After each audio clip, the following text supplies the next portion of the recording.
Hey guys, Dan Pickar here with Eastmans Hunting Journals and Beyond the Grid and Life of a Bowhunter podcast. We're going to do a little how-to today with onX Hunt app. I love this app. I love scouting. I love looking at my unit before hunting season starts. Obviously, you got to get some e-scouting in. But a couple layers that I feel like I really overlook and I take for granted when it comes to scouting and unit research are the historic wildfire layers, the timber cut layers, and then of course the current wildfire layers, the current conditions. They have a lot of cool technology that they've packed into the app. And so here we are in the Western United States, and I can see all the active fires that are burning throughout the West. And so it's super simple to just go in and look at a unit and be like, is my unit on fire or not? And so that's going to help me when it comes to planning in the immediate future if I'm hunting this unit. Luckily, my units at this moment are not on fire, so fingers crossed that another one doesn't start. But the cool thing with this current conditions layer, which is located under your map layers, go down to current conditions, and it's the active wildfire layer. So you can turn that on and off, toggle it on and off. So that's where that is. So that's active wildfire.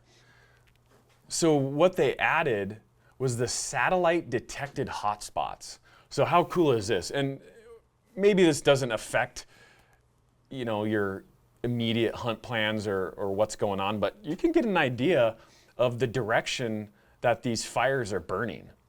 So you can see all these little spots, and these are hotspot points that represent fire or thermal detections from their satellite-based sensors from the previous 48 hours. So that's pretty cool. That basically tells you where fire is, or maybe geothermal activity.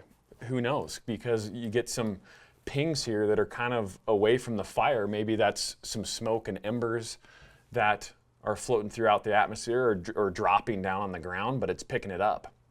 And so you can kind of get an idea for the direction that the current fire is burning. So let's look at this Crazy Creek fire in Oregon.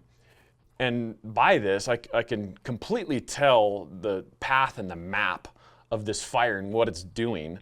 It started down in the southwest corner somewhere, and then it blew to the northeast, probably from that classic summer southwest wind. And so all the activity is on this northeast face of the fire. So that's kind of telling me where all the activity is. Down here, this is probably all burned, said and done. So that's really cool. So that can help me determine what country is going to burn, in the coming days, because it's moving this direction with the wind direction. And probably I can count out that I'm going to be hunting, in this immediate area in green timber anytime soon, because it's probably going to burn unless rain or some other natural event occurs and this fire gets put out, or if fire crews put it out. So moving on here, you can go under your layers and scroll all the way down to trees, crops, and soil, and you can turn on your historic wildfire. Now this layer, this is what really helps me plan my hunts. I love hunting units that have historic burns in them. Burns just provide an excellent source of feed for deer and elk, and they just gravitate toward burns. And it's almost like horn growth is always solid in units that have burns in them, because feed is always just robust and abundant. And so I like to hunt burn areas. And you'll see a lot of my past hunts, I'm hunting in burns, just animals like it. So I can scroll in here, and these are color coded, and I can say that, okay, this fire, this Murderers South Fire, this is 2014, and it's color coded to a yellow. Here's a GC Complex, that's 2013, and then here's 2015, Canyon Creek Complex. So these are all color coded. Here's a bright yellow, 2019, and that's what I'm looking for. So it's 2024 now, And I feel like a burn really reaches its maximum potential for vegetation growth and just habitat that holds good numbers of deer and elk, or that attracts good numbers of deer and elk. I like anywhere from 5, maybe 4 to 10 years old. That's like the time frame that I like when I'm looking for a burn in my unit, which is going to give me, in my mind, the best habitat attractant for deer and elk. So I love 2019 fires. That's 5 years ago, and that's going to tell me, you know, how much of my unit's burned. And it even gives you information here once you click on the fire, and it gives you the fire ID and the date that it ended. Fire end date was August 29th, so, you know, a classic summer fire.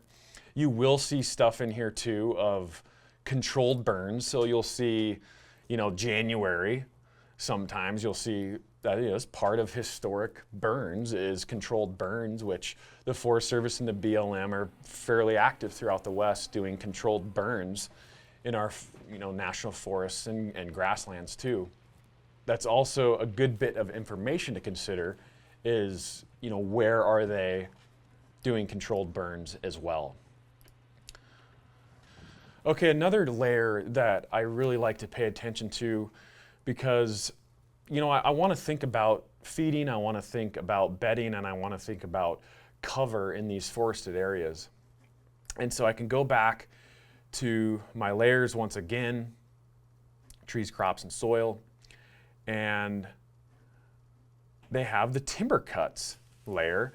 And I like to use the timber cuts layer, number one, is because it gives me an idea of what kind of management practices the Forest Service, the BLM, is implementing in some of these areas. And it'll tell you, you know, what they did in there. And so you'll see a lot of these units that they'll go in there and thin. That's what they're doing, is they'll cut trees. I was actually part of a timber crew in college, and when I worked for the Forest Service, and this is what we did. We would go in and we would cut trees in regen that was planted 20 to 25, 30 years ago, and we'd go in there and thin them out and, you know, just make it more of a useful forest all around. So you would have cover, you'd have some feed in there, and you're just enhancing the habitat. So we would do things like that.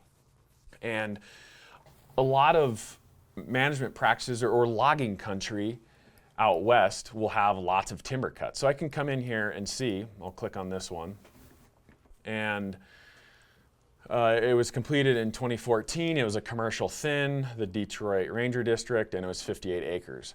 And so I can see that, you know, there's a lot of trees in here. The regen was probably pretty thick. And so this is going to tell me in these timber cut areas, or any of these areas that were logged in the past 20 years ago, it's probably pretty thick in there. And so usually, at least deer, they'll gravitate towards these areas for bedding because it's such good cover.